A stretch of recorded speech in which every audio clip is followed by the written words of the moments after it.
مفتی صاحب، ہم آپ کے پاس آج ایک سوال کا جواب جاننے کے لیے آئے ہیں۔ ہمارے ایک بڑے مفتی صاحب ہیں، مفتی طارق مسعود صاحب نے یہ بیان دیا تھا کہ اگر میرے ہاتھ میں اقتدار آیا تو میں تم سب کی چار چار شادیاں زبردستی کرواؤں گا۔ تو اس بارے میں آپ ہمیں تھوڑی وضاحت فرمائیں کہ کیا حضور صلی اللہ علیہ وسلم کے دور میں یا اس طرح ہوا تھا، یا ان کا صحابہ کرام کا یا اسلامی سلطنتوں میں کیا ان کا رد عمل تھا اور کیا ان کا رویہ تھا اس بارے میں؟ آپ کا سوال بہت اہم ہے موجودہ دور کے تقاضوں کو دیکھ کر، لیکن جواب دینے سے پہلے میں یہ ضرور عرض کروں گا کہ میری جو لائن ہے وہ رد الحاد ہے، یعنی اینٹی ایتھیزم اور الحاد، ملحدین کے سوالات جوابات، یہ چیزیں ہیں، یا مغربی فکر و فلسفہ اور جو ازمز ہے۔ تو آپ حضرت نے اگر کبھی پوچھنا ہے تو مجھ سے سوال اس بارے میں کرے۔ جو انٹرنل مسائل ہے اس کے لیے علماء کرام بہت زیادہ ہیں، تو وہ آپس میں مسئلوں کی وضاحت کرتے ہیں، رہنمائی کرتے رہتے ہیں۔ تو اس بارے میں اگر ان سے رجوع کیا جائے، پوچھا جائے تو بہتر رہتا ہے۔ مفتی صاحب ہمارے بہت ہی محترم ہے،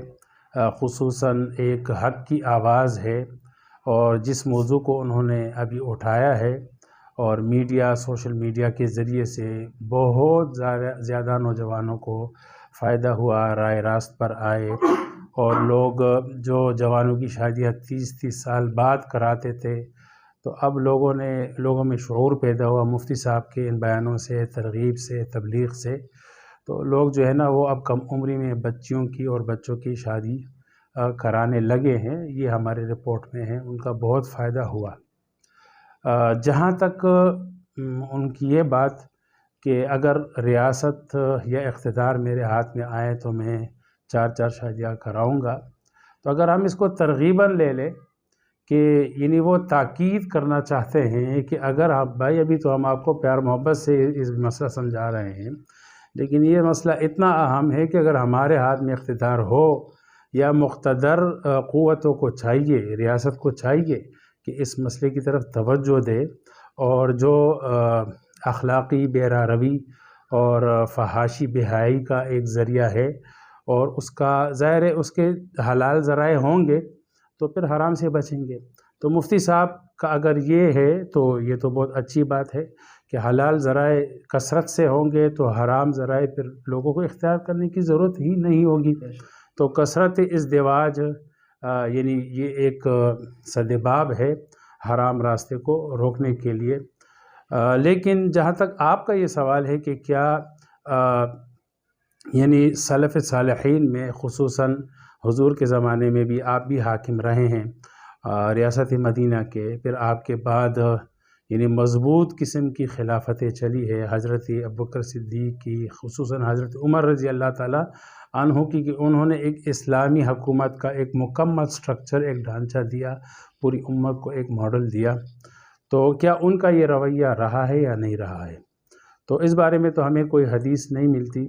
البتہ حضور علیہ الصلاۃ والسلام کی ترغیبات یہ ہے، یعنی زنا کو روکنے کے لیے، یہ بخاری شریف میں حدیث ہے کہ آپ علیہ الصلاۃ والسلام نے فرمایا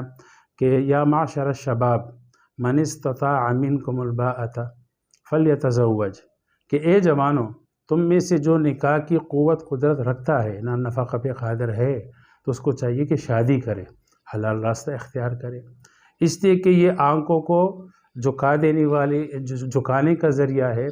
اور شرمگاہ کی حفاظت کا ذریعہ یہی ہے۔ مطلب بے حیائی کے خاتمے کا طریقہ نکاح ہے۔ اور اگر تم میں سے کوئی اس بات کی طاقت نہیں رکھتا کہ وہ نکاح کر سکے تو فعلیہ بالصوم، وہ تقوی کا راستہ اختیار کرے، اور تقوی کا ذریعہ وہ روزہ ہے۔ تو دیکھیے وہاں پر آپ علیہ السلام کے پاس بیت المال تھا، غنیمتیں آتی تھی، یعنی ایک وسائل اور ذرائع تھے۔ اسی طرح صحابہ کرام کے زمانے میں خصوصاً فتوحات جو ہوئے ہیں حضرت عمر رضی اللہ تعالیٰ عنہ کے زمانے میں، تو ایسا کچھ ہمیں نہیں ملتا کہ بیت المال سے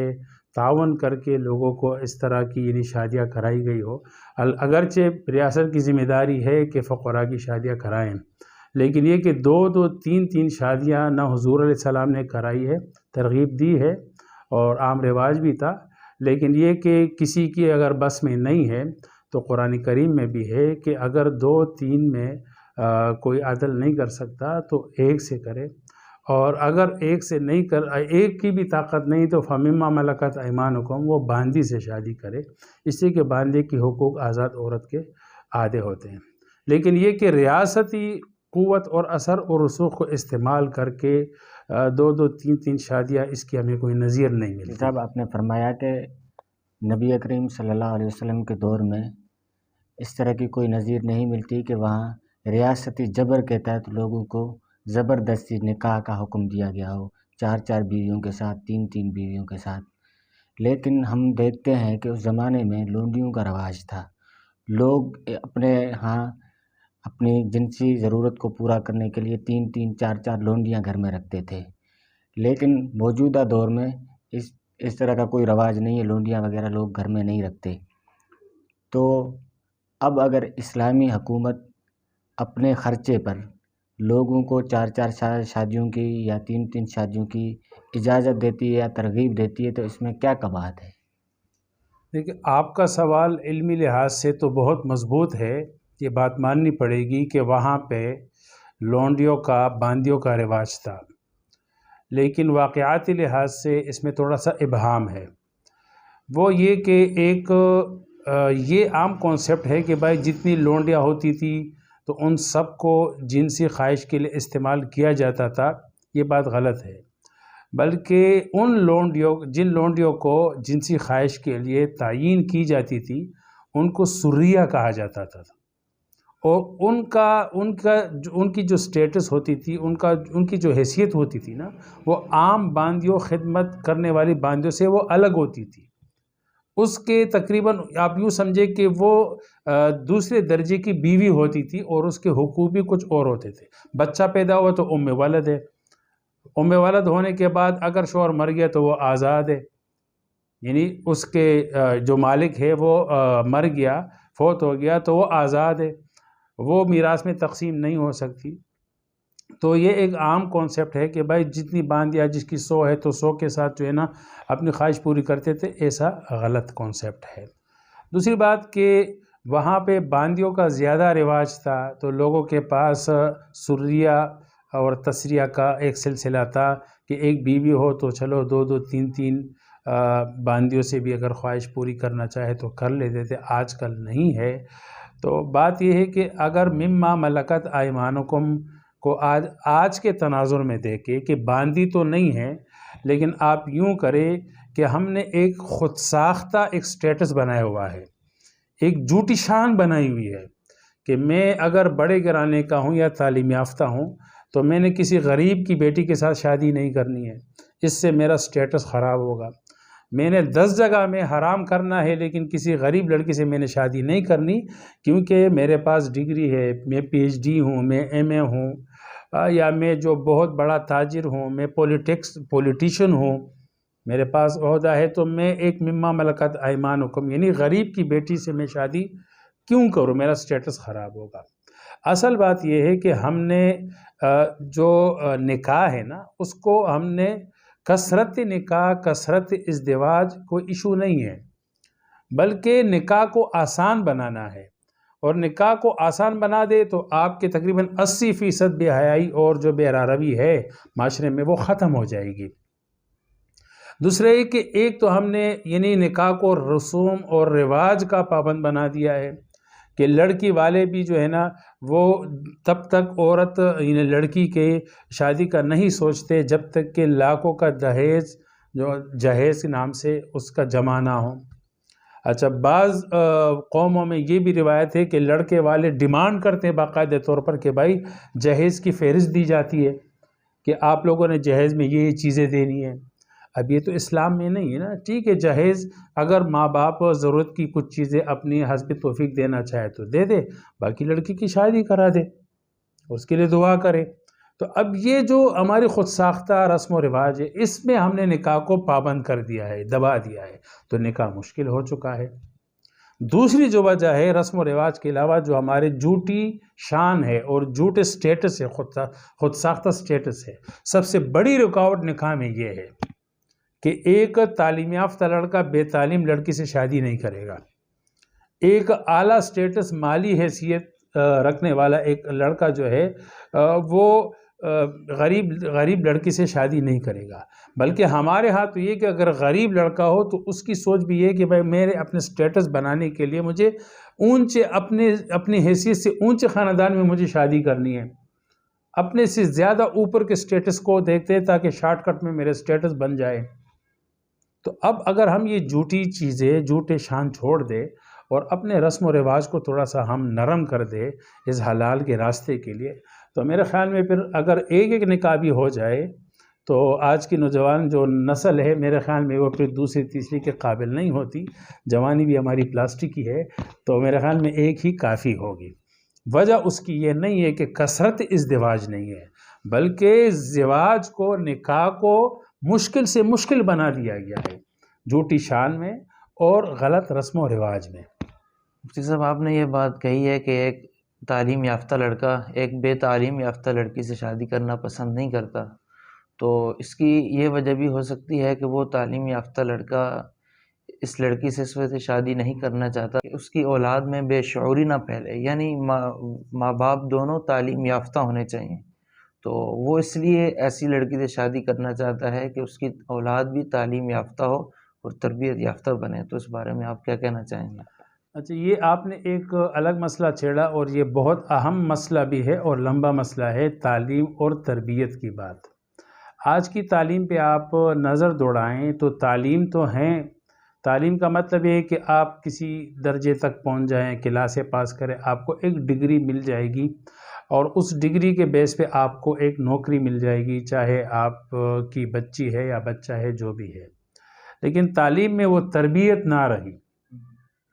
آج سے تقریباً آپ 20-25 سال پہلے جائیں، اپنے والدین سے پوچھیں، اپنے بڑے بہن بھائیوں سے پوچھیں کہ ہماری جو مائیں تھیں اور ہماری جو دادیاں تھیں وہ بچوں کی تربیت کیسے کرتی تھی۔ یعنی انہوں نے کچی اور پہلی کی اسکول بھی نہیں پڑھی تھی، لیکن بچی جب بالغ ہوتی تھی تو اس کو امور خانہ داری میں مکمل تجربہ ہوتا تھا، اس کو یہ پتہ ہوتا تھا کہ مجھے خاوند کو، شوہر کو کیسے سنبھالنا ہے، میں نے اپنے بچوں اور بچیوں کی تربیت کیسے کرنی ہے، ان کے اخلاق کو کیسے سنوارنا ہے، ان میں حیا کو کیسے بھرنا ہے۔ تو آپ پیچھے جائیں تقریباً 20-25، آپ کی بھی اتنی عمر ہے کہ آپ 20 سال پہلے کا ماحول تھوڑا سا تصور میں لے آئیں، تو وہاں حیا تھی، اور یعنی یوں سمجھے کہ ایک 12 سال اور یعنی ایک بالغ بچی جو ہے وہ اپنے باپ کے سامنے میں، اپنے بھائیوں کے سامنے میں اس حالت میں نہیں آتی تھی کہ اس کے جسم کے اعضاء جو ہے وہ ظاہر ہو، بلکہ سر پہ دوپٹہ ضروری ہوتا تھا۔ یعنی باپ سے، بھائیوں سے بھی حیا کا ایک تصور تھا، بلکہ عملی ایک عملی صورت تھی اس کی۔ اچھا، آج کے تعلیم یافتہ آپ دیکھیں، تربیت نہ رہی، صرف اسکول آنا جانا ہے، تو آپ خود دیکھیں، یعنی آج کے زمانے میں ایک بچی بالغ ہونے کے بعد بھی نہ اپنے بھائیوں سے کچھ حیا ہے اور نہ والد کے سامنے جو ہے نا بغیر دوپٹے کے آنا، یعنی بے حیا صورت میں آنا، اس کا کوئی تصور ہی نہیں رہا، بلکہ اب تو جو ہے نا چھوٹی چھوٹی بچیوں کے ساتھ موبائل ہوتا ہے اور وہ اپنے اسکول کے جو یعنی میل فرینڈز ہے، جو کلاس فیلو ہے، ان کے ساتھ بات چیت ہو رہی ہوتی ہے اور وہ والدین برا ہی نہیں سمجھتے، یعنی حیا کا تصور ہی ختم ہو گیا۔ تو وہ کیسی تعلیم ہے کہ جو ایک بچی کو اور بچے کو حیا تک نہ سکھائے؟ تو کیا آپ یہ کہیں گے کہ اس یعنی جو بنیادی تربیت نہ دے سکے، اس کے لیے آپ 30 سال 32 سال ایک بچی کو ڈگری کروائیں تاکہ اس کی شادی جو تعلیم یافتہ لڑکے سے ہو، یا لڑکا جو ہے 35-40 سال تک انتظار کرے کہ مجھے کوئی ڈگری یافتہ لڑکی ملے، اور پھر وہ لڑکی اور باپ میں خود اتنی وہ نہ ہو کہ ان کی تعلیم صرف کتابوں کی حد تک ہو، فن کی حد تک ہو، یا لینگویج اور انگلش وغیرہ ان چیزوں کی حد تک ہو، اور ان کی تربیت جو ہے نا وہ 1% بھی نہ ہو۔ آج سے 20-25 سال سے اگر آپ موازنہ کریں، وہ تربیت کا نام و نشان ہی نہ ہو، تو میرے خیال میں یہ کہنا کہ تعلیم کے یا تعلیم یافتہ لڑکی کے ملنے تک انتظار کرنا کہ آپ فارغ ہو گئے، کھانے کمانے کے قابل ہو گئے، تو آپ کو شادی کر دینی چاہیے۔ ٹھیک ہے، آپ کی اگر لڑکی تعلیم یافتہ نہیں ہے تو آپ تو تعلیم یافتہ ہیں، تو آپ تعلیم دیں، توجہ دیں، اور ماں کو بھی آپ بتائیں کہ بھائی ان کی تعلیم ضروری ہے، ٹھیک ہے آپ نے نہیں پڑھا تو ان پہ آپ توجہ کیا دینی ہے، بچے کا ذہن بنانا ہے، نفسیات بنانے ہیں کہ میں نے پڑھنا ہے،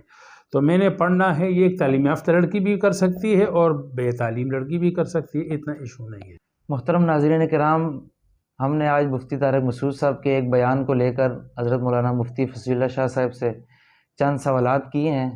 مفتی صاحب نے ماشاءاللہ بہت ہی تفصیل اور وضاحت کے ساتھ ہمارے سوالوں کے جوابات دیے، اور مزید انہوں نے بہت ہی تفصیل کے ساتھ اس معاملے کو کھولا اور ایک ایک حرف ہمیں سمجھایا کہ کیسے یہ معاشرہ بے حیائی اور بے روی سے بچ سکتا ہے۔ تو آپ بھی ہمیں کمنٹ میں ضرور اس بارے میں رائے دیں کہ آپ اس بارے میں کیا کہتے ہیں۔